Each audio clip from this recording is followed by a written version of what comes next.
Salut les amis, c'est Paolo. Bienvenue sur FastProg.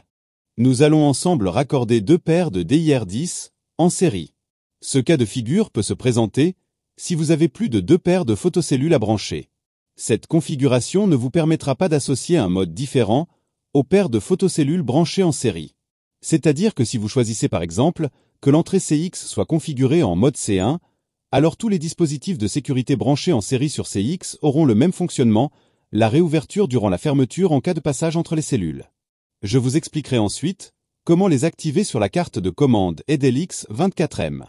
Pensez toujours à mettre hors tension votre automatisme avant toute intervention sur la carte de commande. Vous n'êtes bien évidemment pas obligé d'effectuer votre câblage dans l'ordre présenté maintenant. Voici représenté en haut le bornier de la carte EDELX24M. Plus bas à gauche, la réceptrice RX et à droite, la cellule émettrice TX de la première paire de cellules. Plus bas encore, la réceptrice RX et à droite, la cellule émettrice TX de la deuxième paire de cellules.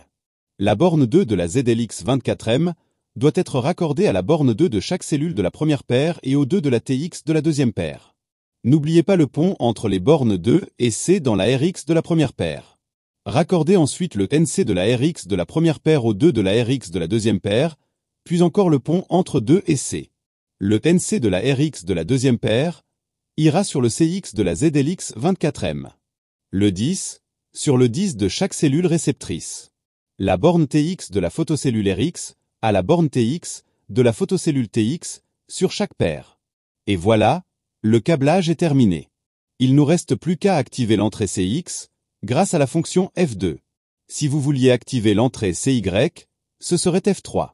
Comme vous pouvez le voir sur la vidéo, il existe 11 différents modes de fonctionnement lors du passage devant les cellules ou l'activation des bords sensibles. Nous allons dans notre exemple activer le mode C1 pour la réouverture durant la fermeture des cellules raccordées sur CX. Pour cela, appuyez sur la touche entrée de la ZLX24M jusqu'à voir apparaître F1. Puis appuyez sur la flèche de droite pour atteindre F2. Appuyez sur Entrée, l'écran affiche Off. Appuyez sur la flèche de droite, l'écran affiche C1. Afin de valider le choix, appuyez sur Entrée, l'écran revient sur F2. Enfin, appuyez sur ESC, l'écran s'éteint.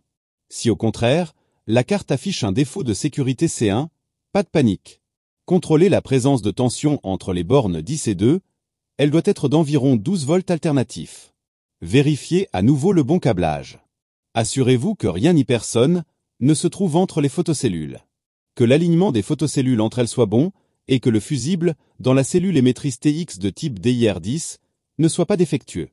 En dernier recours, si après tous ces contrôles, le défaut C1 persiste, alors le test le plus efficace consistera à débrancher les photocellules, les décrocher des piliers, de les apporter à proximité de la ZLX24M, de les espacer de 1 mètre l'une de l'autre et de les raccorder avec des fils apparents uniquement.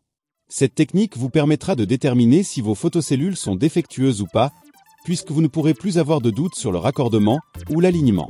J'espère que vous y êtes arrivés et que tout fonctionne. Si vous êtes partant pour découvrir le monde simple de FastProg, voici des liens directs vers d'autres tutos, comme la mise en service de votre automatisme, la programmation des télécommandes et une multitude d'autres informations.